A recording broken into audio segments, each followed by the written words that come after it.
જય શ્રી કૃષ્ણ, જય માતાજી મિત્રો. ગયા વિડીયોમાં આપણે પુરુષોત્તમ માસ મહાત્મય અધ્યાય 29મો અને તેની પાવનકારી કથાનું શ્રવણ કર્યું હતું. અને આજે છે અધિક માસનો છેલ્લો દિવસ, એટલે કે અમાવસ્યાનો દિવસ. આજની કથાનું નામ છે પુરુષોત્તમ મહાત્મય ફળ અને પુરુષોત્તમ માસના છેલ્લા દિવસની પાવનકારી કથા, કે જેનું નામ છે પરસેવાના પૈસાની કથા. તેનું આપણે શ્રવણ કરીશું. અધ્યાય 30મો. સૂત પુરાણી બોલ્યા, હે શૌનકાદિ મુનિઓ, નારદજીએ પૂછ્યું, બધા દાનોમાં શ્રેષ્ઠ દાન કાસાના સંપુટને કહો છો, તો તેનું કારણ શું? આનો ભગવાન નારાયણે જે ખુલાસો કર્યો તે હું તમારી સમક્ષ જણાવું છું. પૂર્વે કૈલાસમાં પાર્વતીજીએ એક વખત આ વ્રત કર્યું હતું. તેમણે મહાદેવજીને પૂછેલ કે મારે કયા પ્રકારનું ઉત્તમ દાન કરવું જોઈએ. આ પ્રશ્નનો ખુલાસો કરતાં મહાદેવે જણાવેલ, સંસારમાં પુરુષોત્તમ વ્રત જેવું ઉત્તમ અને તરત ફળદાયી એકેય વ્રત નથી. આ વ્રત માટે બ્રહ્માંડના જેવા ગોળ આકારનું સંપુટનું દાન કરવું જોઈએ. કાસાના સંપુટ એટલે કે ગોળ ડાબલા, જેમાં 30 પૂડલા ભરી તેને નાડા છડી વીંટીને દાન આપવું. એથી તેને બ્રહ્માંડનું દાન કર્યાનું ફળ મળે છે. શક્તિ હોય તો 30 સંપુટ આપવા. પવિત્ર પુરુષોત્તમ માસમાં શ્રદ્ધાળુ સ્ત્રી પુરુષોએ સ્નાન, ધ્યાન, વ્રત, નિયમ, તપ અને કથા શ્રવણનો અવશ્ય લાભ લેવો જોઈએ.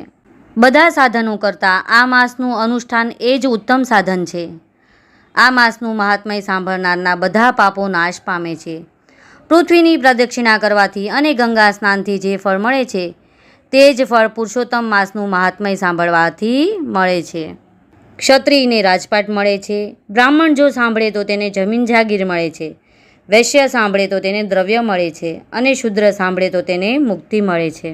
આ માસમાં પુરુષોત્તમ ભગવાન મોરલી અને પિતાંબર ધારણ કરનાર, શંખ, ચક્ર, પદ્મ, કટી મેખલા, કુંડલ આદિ ધારણ કરનારનું ધ્યાન ધરવાથી અથવા જપ કરવાથી સર્વ પાપનો નાશ થાય છે.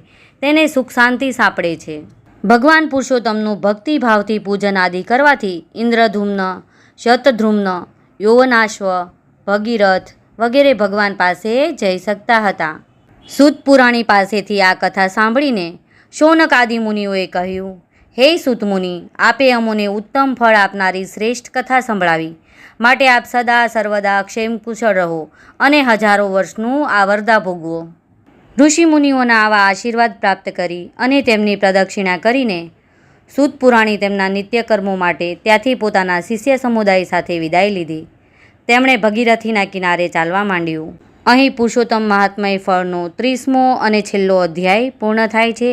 હવે આપણે પુરુષોત્તમ માસની પાવનકારી કથાનું શ્રવણ કરીએ. પરસેવાના પૈસાની કથા.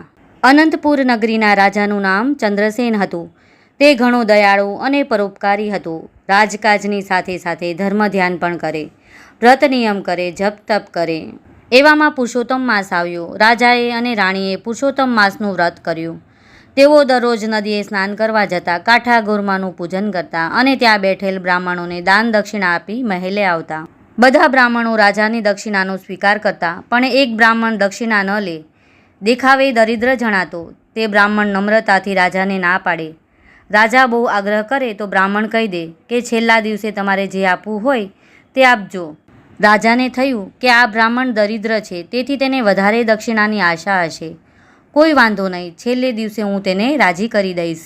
આમ કરતાં પુરુષોત્તમ માસનો છેલ્લો દિવસ આવ્યો. રાજાએ દરેક બ્રાહ્મણને એક સોના મહોરો દાનમાં આપી. છેલ્લે પેલા દરિદ્ર બ્રાહ્મણનો વારો આવ્યો. રાજાએ તેને 5 સોના મહોર આપી. બ્રાહ્મણ નમ્રતાથી બોલ્યો, હે રાજન, આ દ્રવ્ય આપ ક્યાંથી લાવો છો? રાજા કહે, કેમ? મારા ખજાનામાંથી લાવું છું. બ્રાહ્મણ કહે, જાણે અજાણે અનિતિનું ધન પણ આ ખજાનામાં આવી ગયું હોય. મારે તો આપની ખરી કમાણીનું ધન જોઈએ છે. રાજાએ પૂછ્યું, આવો આગ્રહ રાખવાનું કંઈ કારણ છે? બ્રાહ્મણ કહે, હે રાજન, દક્ષિણા લેવાનો મારો ધર્મ છે. તમે આપવા જોગ અને હું લેવા જોગ છું. પણ મારે તો શુદ્ધ ધન જોઈએ છે. તમારા પરસેવાની કમાણી હોય તો આપો, હું ખુશીથી લઈશ. આ સાંભળી રાજા બોલ્યો, આવતીકાલે સવારે તમે મારા મહેલે આવજો. હું મારા પરસેવાની કમાણી તમને આપીશ. આ સાંભળી બ્રાહ્મણને સંતોષ થયો. હવે તે પોતાના ઘેર ગયો. બ્રાહ્મણીને એમ કે આજે ઘણી દક્ષિણા લઈને આવશે, પણ ખાલી હાથે આવેલ જોઈ તે બ્રાહ્મણ ઉપર ગુસ્સે થઈ. જ્યારે બ્રાહ્મણે જણાવ્યું, રાજાએ આવતીકાલે દક્ષિણા લેવા તેને રાજમહેલે બોલાવ્યો છે. આથી બ્રાહ્મણી રાજી થઈ ગઈ. ગુસ્સો બધો ઉતરી ગયો. એને મનમાં થયું કે કાલે રાજા ઘણું બધું ધન આપશે એટલે પોતાનું દારિદ્ર્ય ફીટી જશે. સાંજ થવા આવી. રાજા ચિંતામાં પડ્યો. પરસેવો પાડીને કમાણી કરવાની હતી. જરા અંધારું થતાં રાજાએ મેલા ઘેલા ફાટેલા વસ્ત્રો પહેરી મજૂર વેશે મહેલના પાછલા બારણેથી બહાર નીકળી પડ્યો. જિંદગીમાં રાત ચલાવવા સિવાય બીજું કોઈ કામ કરેલું નહીં, તેથી કોઈએ તેને કામે ન રાખ્યો. ચાલતા ચાલતા ચંદ્રસેન એક લુહારની કોઢે પહોંચ્યો. લુહાર દાંતરડા ઘડી રહ્યો હતો. તે એક હાથે ધમણ ફૂંકતો અને બીજા હાથે લાલચોળ થયેલ લોખંડ ઉપર હથોડાના ઘા ઝીકતો જાય. ચંદ્રસેને તેની પાસે જઈને કહ્યું, હું મજૂર છું, મને કામ આપશો? તમે જે કહેશો તે કરીશ. લુહારે કહ્યું, કામ તો છે, પણ આખી રાત ધમણ ફૂંકવી પડશે, હથોડાના ઘા મારવા પડશે. 8 કલાક કામ કરીશ તો તને 4 આના મજૂરી આપીશ. જો કબૂલ હોય તો કામ પર આવી જા.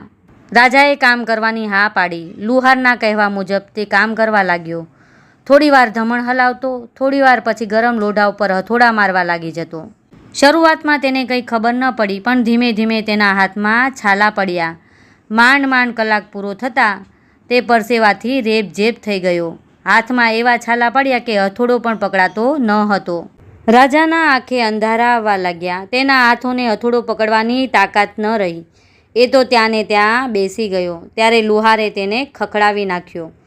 ત્યારે રાજાએ કરગરીને કહ્યું, હવે મારાથી ઊભા રહેવાની પણ શક્તિ નથી. તમારે જે આપવું હોય તે આપો. જે આપશો તે રાજી ખુશીથી લઈને ચાલ્યો જઈશ. લુહારે ગજવામાંથી એક ઢબુડી કાઢી તેના તરફ ફેંકી. રાજાએ ઉપાડી ચાલતી પકડી. રાજાને આજે ભાન થયું કે જાત મહેનતથી પૈસો રળવો સહેલો નથી. તે ઢબુડી લઈને મહેલે ગયો અને મજૂરીના કપડાં કાઢી હાથ પગ ધોઈ હાથે લેપ લગાવી સૂઈ ગયો. પ્રાતઃકાળે રાજાએ ઉઠી સ્નાન કરી પૂજાપાઠ કરી મહેલની અગાસીએ બ્રાહ્મણની રાહ જોતો ઊભો રહ્યો. થોડી વારમાં બ્રાહ્મણ ત્યાં આવી પહોંચ્યો. રાજાએ નીચે ઉતરી બ્રાહ્મણને આવકાર આપી બેસાડ્યો. પછી રાજાએ ખિસ્સામાંથી ઢબુડી કાઢી બ્રાહ્મણને દક્ષિણામાં આપી. બ્રાહ્મણે પ્રેમથી દક્ષિણા સ્વીકારી લીધી અને રાજાને આશીર્વાદ આપ્યા કે પુરુષોત્તમ ભગવાનની કૃપાથી તમારે ત્યાં 9 માસે પારણું બંધાશે. આશીર્વાદ આપી બ્રાહ્મણ ઘેર ગયો અને જોડીમાંથી ઢબુડી કાઢી બ્રાહ્મણીના હાથમાં મૂકી.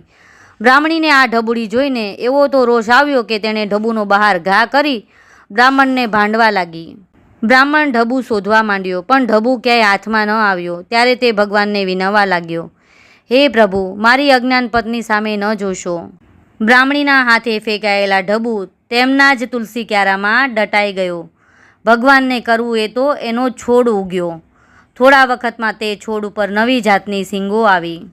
એક દિવસ બ્રાહ્મણીએ નવીન છોડની શીંગો ફોલીને તેમાંથી દાણા કાઢ્યા. દાણા જોઈ બ્રાહ્મણી નવાઈ પામી. આ સામાન્ય દાણા નહોતા, પણ સાચા મોતીના દાણા હતા. તે તો દોડતી જઈને પતિને છોડ પાસે લઈ આવી અને એક શીંગ ફોલી તેમાંથી જે દાણા નીકળ્યા તે બ્રાહ્મણને બતાવ્યા. બ્રાહ્મણ પણ આ દાણા જોઈ આશ્ચર્યચકિત થઈ ગયો.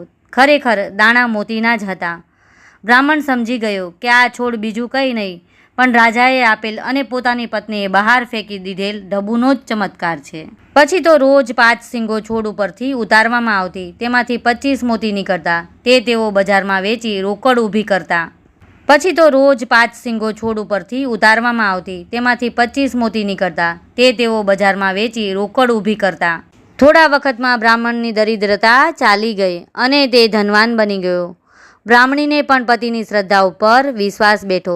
તેને પણ ખરી કમાણીનું મહત્વ સમજાવવા લાગ્યું. બ્રાહ્મણના પડોશીઓ એકાએક બ્રાહ્મણને ધનવાન થયેલો જોઈ વિસ્મય પામ્યા. તેમને આમાં કંઈ ભેદ લાગ્યો અને તેઓએ તપાસ કરી તો તેમને જાણવા મળ્યું કે તેમના આંગણામાં પૈસાનું ઝાડ ઉગ્યું છે. તેની ઉપર શીંગો થાય છે. આ શીંગોમાંથી મોતીના દાણા નીકળે છે. બ્રાહ્મણે પોતાના મકાનની આસપાસ કાંટાળી વાડ બાંધી દીધી અને પતિ પત્ની ઝાડની દેખરેખ રાખતા, એટલે ત્યાં કોઈ આવી શકતું ન હતું. આ વાત ઉડતી પ્રધાનને કાને આવી. વાત સાંભળી પ્રધાનની દાનત બગડી અને તે છોડ પડાવી લેવા માટે એક દિવસ 2-3 સિપાઈઓને લઈને બ્રાહ્મણને ઘેર ગયો અને કહેવા લાગ્યો, હે ભૂદેવ, આ છોડ તમને રાજાએ આપેલ ઢબુમાંથી થયેલ છે, માટે તે રાજાનું ગણાય. તમે આટલા દિવસ લાભ લીધો તો ભલે લીધો, હવે રાજાને છોડ લઈ જવા દો. બ્રાહ્મણ કંઈ બોલ્યો નહીં, પણ બ્રાહ્મણી બોલી, કોણે કહ્યું એ રાજાના ઢબુનો છોડ છે? આ તો અમારા પુણ્યનું અને પુરુષોત્તમ માસના વ્રતનું ફળ છે.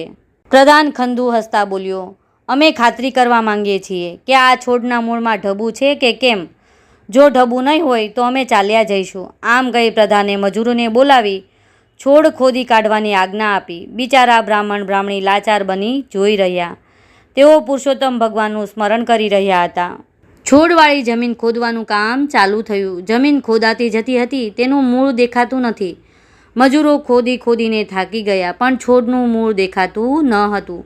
આ વાત આખા ગામમાં ફેલાઈ ગઈ. તેથી લોકોના ટોળે ટોળા બ્રાહ્મણના ઘર આગળ જમા થવા લાગ્યા. રાજાના કાને આ વાત આવી. તેમને ઘણું દુઃખ થયું કે પ્રધાને મને પૂછ્યા વગર આ કામ હાથમાં લીધું, તે યોગ્ય નથી કર્યું. રાજા તાબડતોડ તે આવી પહોંચ્યો અને ત્યાંની પરિસ્થિતિ જોઈ તે એકદમ નારાજ થઈ ગયા. તેમણે પ્રધાનને ધમકાવ્યો, તમને આવું કરવાનું કોણે કહ્યું હતું? ચાલાકી વાપરીને પ્રધાને કહ્યું, મહારાજ, આ તો રાજાની મિલકત ગણાય. આથી રાજ્યના હિત ખાતર મેં આ કાર્ય કર્યું છે. છતાં મારી ભૂલ થઈ ગઈ હોય તો મને માફ કરજો. પછી બ્રાહ્મણ બ્રાહ્મણી પાસે જઈ રાજાએ આ છોડ અંગે પૂછ્યું. ત્યારે બ્રાહ્મણ બોલ્યો, હે રાજન, આપે મહેનત કરીને દાનમાં આપેલ ઢબુમાંથી આ છોડ ઉગ્યો છે, એટલે તેના ઉપર અમારો અધિકાર છે. આ અમારા પુણ્યનું ફળ છે. અમે તેને કેમ લઈ જવા દઈએ?